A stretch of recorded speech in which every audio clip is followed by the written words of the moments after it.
High বন্ধুরা, কেমন আছো? আশা করছি তোমরা সবাই খুব ভালো আছো, আমিও ভালো আছি। আজকে রবিবার, দুপুরের কি রান্না করেছি চলো তোমাদের সাথে একটু শেয়ার করি। আজকে বেশি কিছু করিনি বন্ধুরা, অল্প কিছুই করেছি আজকে।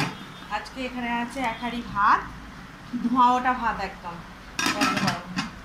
আচ্ছা, এখানে আছে বেগুন ভাজা, আর এখানে আছে কলমি শাক ভাজা। বেশি করে পেঁয়াজ রসুন ফোড়ন দিয়ে কলমি শাক ভেজেছি, কলমি শাক ভাজা।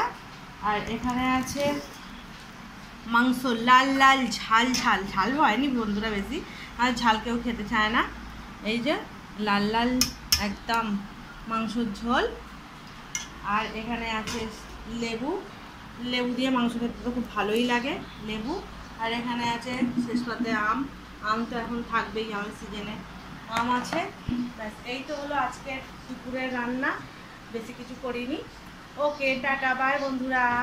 আমার চ্যানেলটিকে সাবস্ক্রাইব করে দিও, আর তোমরা কমেন্ট করে জানিও কেমন লাগলো আমাদের এই রান্না।